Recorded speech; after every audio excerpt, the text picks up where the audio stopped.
அளவில்லா கருணையாளனும் இணையில்லா கிருபையாளனும் ஆகிய அல்லாஹுவின் திருப்பெயரால் ஆரம்பம் செய்கின்றேன். இஸ்லாத்தில் கிலாஃபத் குறித்த உண்மையான கண்ணோட்டம் என்ன?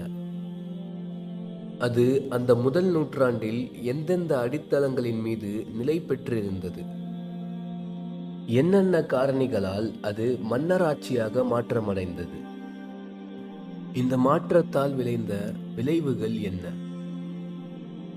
சமூகம் அவற்றை எவ்வாறு ஏற்றுக்கொண்டது? இவை குறித்துதான் இந்த புத்தகம் பேசுகிறது. இந்த விஷயங்களை விளக்குவதற்காக அரசியல் குறித்த அடிப்படையான விவகாரங்களை தெளிவுபடுத்தும் குர்ஆன் வசனங்களை நான் ஒரு குறிப்பிட்ட வரிசை முறையில் ஒரு சேர குறிப்பிட்டுள்ளேன். வாசகர்களுக்கு முன்னால் இறைவேதம் நிலைநாட்ட விரும்பும் இஸ்லாமிய ஆட்சியின் சித்திரத்தை கொண்டு வருவதற்காக. 2வது அத்தியாயத்தில் திருக்குர்ஆன், நபிமொழி, மூத்த நபித்தோழர்களின் கருத்துக்கள் ஆகியவற்றிலிருந்து நமக்கு வெளிப்படும் இஸ்லாமிய ஆட்சியின் அடித்தளங்கள் என்னென்ன என்பதை குறித்து பேசியுள்ளேன்.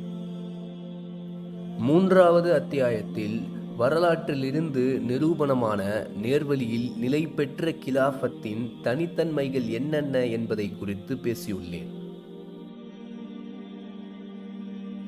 அதற்கு பிறகு கிலாஃபத்தை மன்னராட்சியாக மாற்றிய காரணிகள் யாவை என்பதை குறித்து விவாதித்து அது எவ்வாறு படிப்படியாக மன்னராட்சியாக உருமாறியது என்பதை மிக விரிவாக பேசியுள்ளேன். பின்னர் தனித்தனி 2 அத்தியாயங்களில் கிலாஃபத்திற்கும் மன்னராட்சிக்கும் மத்தியில் காணப்படும் உண்மையான வேறுபாடுகள் என்ன, கிலாஃபத்தின் இடத்தில் மன்னராட்சி வந்து அமர்ந்த பிறகு என்னென்ன மாற்றங்கள் எல்லாம் நிகழ்ந்தன என்பதையும், கிலாஃபத்தின் வீழ்ச்சி எவ்வாறு முஸ்லிம்கள் மார்க்க அடிப்படையில் பிரிவதற்கு காரணமாக அமைந்தது என்பதையும், அந்த பிரிவினையால் ஏற்பட்ட விளைவுகள் என்னென்ன என்பதையும் அலசியுள்ளேன். அதற்கு பிறகு ஆட்சி அமைப்பின் மாற்றத்தால் முஸ்லிம்களின் வாழ்க்கையில் ஏற்பட்ட வெற்றிடம் என்ன, அதனை நிரப்புவதற்கு இந்த சமூகத்தின் அறிஞர்கள் என்னென்ன முயற்சியெல்லாம் செய்தார்கள் என்பதை குறித்து பேசியுள்ளேன். அதற்கு உதாரணமாக இமாம் அபு ஹனீஃபா, இமாம் அபு யூசுப் ஆகியோரின் பணிகளை எடுத்துரைத்துள்ளேன்.